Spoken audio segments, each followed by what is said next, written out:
შინაგან საქმეთა სამინისტროს მთავარი სამმართველოს უფროსი ვალერიან თელია დავით თამაზაშვილმა ჩაანაცვლა. ინფორმაციას ჩვენთან თავად დავით თამაზაშვილი ადასტურებს, თუმცა დეტალებზე არ საუბრობს. ამბობს მხოლოდ იმას, რომ ბრძანება ახალ თანამდებობაზე გადასვლასთან დაკავშირებით 17 თებერვალს დაიწერა.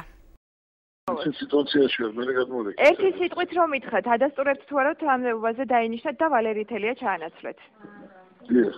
17-ში დავინიშნე, 17 თებერვალს, მეტი რა გითხრათ. კონცეფტზანება იყო მაშინაც. რა გახდა საკადრო ცვლილების მიზეზი, ან სად გადაიყვანეს ყოფილი უფროსი დეტალებზე განმარტებას შინაგან საქმეთა სამინისტრო არ აკეთებს. პრესამსახური ჩვენ სატელეფონო ზარებს არ პასუხობს. მობილური გამორთული აქვს ვალერიან თელიასაც. ახალგაზრდა იურისტთა ასოციაციაში ცვლილებებს ბიძინა ივანიშვილის მიერ გაკეთებულ განცხადებებს უკავშირებენ, რომლის დროსაც მან ვალერიან თელიასა და ირაკლი ღარიბაშვილის საქმიანობაში აფასა. გადაცემები იყო და თუ იყო რა თქმა უნდა, პატარა იქ რაღაც თელიაზე თუ ვიღაც ბათუმში მაგრამ რაღაც ტენდენცია როგორ შეიძლება ამ ხელა სტრუქტურაში შეცდომების გარეშე რამე მოიმართოს და ვიღაც თანამშრომელმა რაღაც შეცდომა არ დაუშვას, მაგრამ აი ტენდენცია ქონდა, ძირითადი გარდატეხა მოხდა.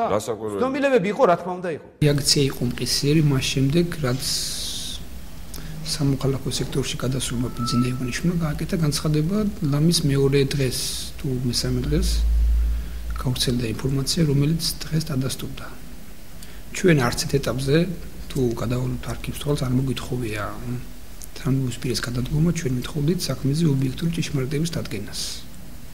შემდეგ განადგურებული ვიდეო მონაცემების აღდგენას და გამადგურების პასუხისმგებლობაში მიცემას.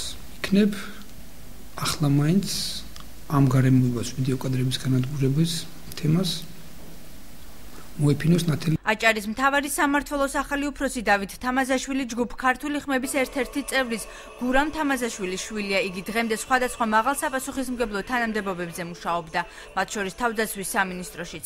გავრცელებული ინფორმაციით, ბოლოს იგი შინაგან საქმეთა სამინისტროს თბილისის მთავარი სამმართველოს დეტექტივების სამმართველოს უფროსის მოადგილე იყო. მოსალოდნელი საკადრო ცვლილების შესახებ ცნობილი გასულ კვირას გახდა, თუმცა გავრცელებულ ინფორმაციას დედაქალაქში ამ დრომდე არ ადასტურებდნენ.